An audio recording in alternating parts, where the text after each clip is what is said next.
Hello, my dear student. Today discuss about transformer. अगर हम transformer के बारे में जाने तो ये दैनिक जीवन भी बहुत इम्पोर्टेंट है और वार्षिक एनुअल परीक्षा की दृष्टि से और महत्वपूर्ण पड़ता है ये क्वेश्चन। तो क्वेश्चन पे एक बार ध्यान देंगे। क्वेश्चन है ट्रांसफार्मर क्या है,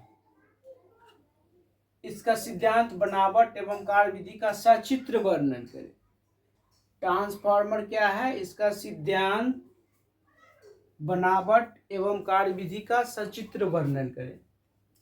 तो हम ट्रांसफार्मर के बारे में लिखेंगे। ट्रांसफार्मर यह एक ऐसी युक्ति है जिससे प्रत्यावर्ती धारा एसी अल्टरनेटिव करंट के विभव मान को बढ़ा या घटा देती है। यह अनुन्नय प्रेरण के सिद्धांत पर आधारित होती है। इसकी खोज ओटो ब्लाथी ने किया था। यह दो प्रकार के होते हैं। ट्रांसफार्मर जो होती है दो प्रकार के होते हैं। एक उच्चाई ट्रांसफार्मर, इसको बोलते हैं स्टेप अप ट्रांसफार्मर। एक होता है अपचाई ट्रांसफार्मर, स्टेप डाउन ट्रांसफार्मर। उच्चाई ट्रांसफार्मर किसे कहेंगे? तो उच्चाई ट्रांसफार्मर वह ट्रांसफार्मर जो निम्न प्रत्यावर्ती धारा को उच्च प्रत्यावर्ती धारा में परिवर्तित करती हो एवं द्वितीयक कुंडली के फेरों की संख्या प्राथमिक कुंडली की फेरों की संख्या से अधिक हो, उसे हम उच्चाई ट्रांसफार्मर कहलाती है। उच्चाई ट्रांसफार्मर में क्या होता है, द्वितीय कुंडली में फेरों की संख्या जो होती है प्राथमिक कुंडली के फेरों की संख्या से कम होती है। यानी सेकेंडरी कॉइल में जो फेरों की संख्या होती है वो प्राइमरी कॉइल से अधिक होती है। कहने का मतलब है, जैसे मान लीजिए ये ट्रांसफार्मर है, ये ट्रांसफार्मर है और इसमें एक चीज और, इसमें ये क्या करता है, लो वोल्टेज को हाई कर देता है। लो वोल्टेज को हाई कर देता है। उच्चाई ट्रांसफार्मर, स्टेप अप ट्रांसफार्मर में प्राथमिक द्वितीय कुंडली की फेरों की संख्या प्राथमिक कुंडली से अधिक होती है और ये लो वोल्टेज को हाई कर देती है उच्चाई ट्रांसफार्मर। इसमें क्या होता है सो ध्यान दीजिएगा थोड़ा। जैसे मान लीजिए ये ट्रांसफार्मर है,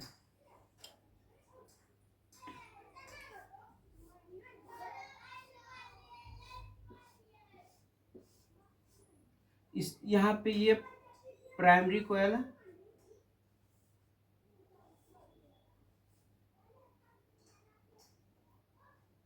इसमें एसी वोल्टता दी जाती है, इसमें एसी वोल्टता दी जाती है और ये यहाँ पे सेकेंडरी कॉइल है जिसमें द्वितीय कुंडली के फेरों की संख्या अधिक हो। इसमें देखिए फेरा अधिक हो। इसकी प्राथमिक कुंडली है, प्रथम कुंडली है, ये सेकेंडरी कुंडली है। इसमें प्राथमिक द्वितीय कुंडली की फेरों की संख्या अधिक हो, ये आउटपुट देगा। ये द्वितीय कुंडली है, सेकेंडरी कुंडली है NS और ये NP है। तो जिसमें प्राथमिक कुंडली के फेरों की संख्या, द्वितीय कुंडली की फेरों की संख्या प्राथमिक कुंडली से अधिक हो, वो होगा उच्चाई ट्रांसफार्मर। इसको लेंगे स्टेप अप ट्रांसफार्मर। ये क्या करेगा, लो वोल्टेज को हाई कर देगा। और आगे देखिए और बताते हैं।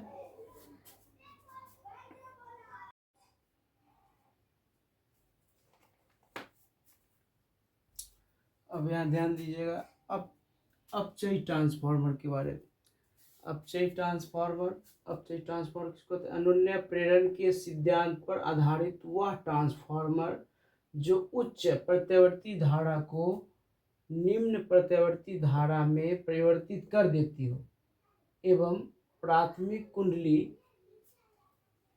की फेरों की संख्या द्वितीय कुंडली की फेरों की संख्या से अधिक हो, अपचयी ट्रांसफार्मर कहलाती है। अपचयी ट्रांसफार्मर में प्राइमरी जो कॉइल होगी उस सेकेंडरी कॉइल की अपेक्षा अधिक लपेट होगी प्राइमरी कॉइल पर, इस पे अधिक लपेट होगी यहाँ।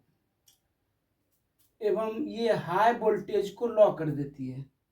जो हाई वोल्टेज होती है उसको ये कम कर देती है, लॉ कर देती है। अपचयी ट्रांसफार्मर सिद्धांत क्या है, प्रिंसिपल है, यह अनुन्य प्रेरण के सिद्धांत पर आधारित होती है एवं फेराडे के नियम पर कार्य करती है। यह अनुन्य प्रेरण के सिद्धांत पर आधारित होती है एवं फेराडे के नियम पर कार्य करती है। यह अनुन्य प्रेरण के सिद्धांत पर आधारित होती है एवं फेराडे के नियम पर कार्य करती है। इसका हम बनावट देखेंगे ट्रांसफार्मर का। तो बनावट कंस्ट्रक्शन, तो ये इमेज बना देंगे बनावट में। इसमें ये प्रत्यावर्ती धारा जो सोर्स है इसको प्राइमरी कुंडली जोड़ेंगे, प्राथमिक कुंडली से, और जो निर्गत धारा होगी वो द्वितीय कुंडली से निर्गत होगी, आउटपुट इससे निकलेगा द्वितीय कुंडली से। तो इसका कंस्ट्रक्शन ऐसे बनाएंगे, एक बार रिपीट कर देते हैं। अपचयी ट्रांसफार्मर अनुन्य प्रेरण के सिद्धांत पर आधारित वह ट्रांसफार्मर जो प्रत्यावर्ती धारा को निम्न प्रतिरोध धारा में परिवर्तित कर देती हो एवं प्राथमिक कुंडली के फेरों की संख्या द्वितीय कुंडली की फेरों की संख्या से अधिक हो, अपचयी ट्रांसफार्मर कराती है। एनपी ग्रेटर देन एनएस, कहने का मतलब जो प्राइमरी कुंडली होगी उसकी फेरों की संख्या द्वितीय कुंडली की फेरों की संख्या से अधिक हो, और यह हाई वोल्टेज को लॉ कर देगा, यह हाई वोल्टेज को लॉ कर देती है। सिद्धांत है पूरे ट्रांसफार्मर का सिद्धांत। यह अनुन्य प्रेरण के सिद्धांत पे आधारित होती है एवं फेराडे के नियम पे कार्य करती है ट्रांसफार्मर।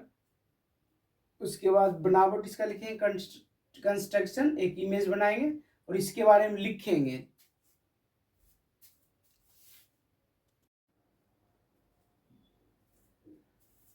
अब इसकी इसमें बनावट जो लिखे थे उसके बारे में लिखेंगे। इसमें लोहे की आयताकार अथवा वृत्ताकार पटलित रॉड होती है। इसमें लोहे की आयताकार अथवा वृत्ताकार पटलित रॉड होती है जिसके ऊपर तांबे के तार को लपेटकर दो अलग अलग कुंडलियां बनी होती है। प्राथमिक कुंडली को प्रत्यावर्ती बोल्टा स्रोत से जुड़ी जाती है। ट्रांसफार्मर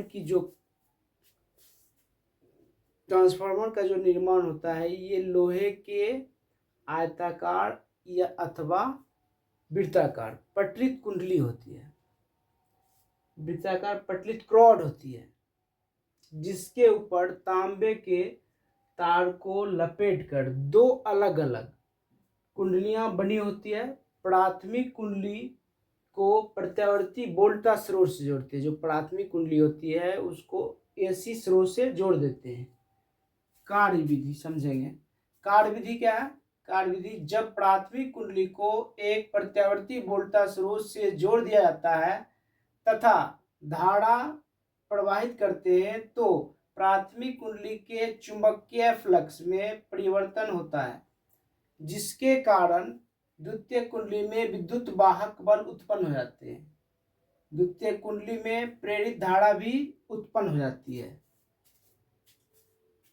फेराडे के नियम से प्राथमिक कुंडली में तो ईपी बराबर लिखेंगे तो minus NP del phi by delta T, ये समीकरण फर्स्ट मान लेंगे। उसके बाद द्वितीय कुंडली में एस बराबर लिखेंगे तो minus NP into delta phi बटे डेल्टा टी, इसको इक्वेशन सेकेंड मानेंगे। अब इक्वेशन फर्स्ट में सेकेंड से भाग देंगे। शॉर्ट स्क्रीन ले लीजिए थोड़ा।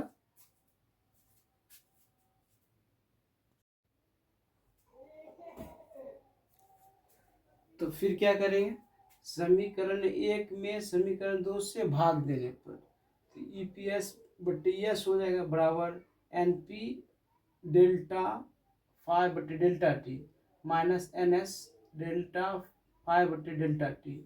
इसमें से डेल्टा फाई डेल्टा टी कटेगा, माइनस से माइनस कट जाएगी तो बचेगा क्या, इसको हम लिखे तो इसका बच जाएगा, इधर लिख दे तो ये हो जाएगा EP बटे ES बराबर NP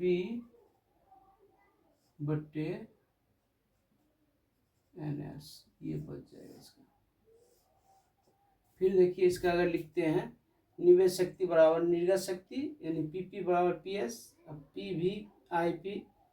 IP बराबर VS/IS, शक्ति का जो होता है वो सूत्र हो गया। P बराबर एक सूत्र होता है, P बराबर VI, उसी पे बैठा देंगे इसको। उसके बाद देखिए ये हो जाएगा, यहाँ पे IP है, इसको यहाँ पे गुना में IS, इसको लेकर आएंगे तो भाग में हो जाएगा, तो IP बटे IS भाग में हो गया। फिर ये VP को उधर ले जाएंगे तो VS पहले से VS बटे VP हो जाएगा। ये हो गया इसका निवेश शक्ति बराबर निर्गत शक्ति। दक्षता बराबर होगा ईटा बराबर निर्गत शक्ति बटे निवेश शक्ति गुने 100। ईटा बराबर होगा PS बटे TP इंटू 100। जो आदर्श ट्रांसफार्मर होती है उसकी दक्षता 100% होती है। जो अच्छे ट्रांसफार्मर आदर्श ट्रांसफार्मर होती है उसकी दक्षता 100% होती है। और जो आदर्श ट्रांसफार्मर नहीं होती है उसमें ऊर्जा क्षय के कारण 75% से 95% होती है उसकी दक्षता, जिसकी उसकी दक्षता ये होती है। ठीक, थैंक्स फॉर वाचिंग। वीडियो को शेयर करें, काहे कि आप देखते हैं आपके लिए गर्मी में भी, यहाँ तो AC कूलर है नहीं, आपके लिए गर्मी में भी वीडियो बनाते हैं। हर एक सर पढ़ाते हैं, सब बढ़िया पढ़ाते हैं यूट्यूब पर हम, और मतलब पढ़ाते हैं, लेकिन उनकी जो कंटेंट होती है वो वीडियो में ही लिमिट रह जाती है। हमें किस तरह पेपर में ड्रॉ करना है पूरे लिखना है, अगर इस तरह से आप लिख देते हैं तो आपको 5 नंबर पक्का मिलेगा। इसके लिए मैं आपको एक एक पॉइंट कैसे लिखना है उसको मैं बताता हूँ। ठीक, thanks for watching, please subscribe my channel.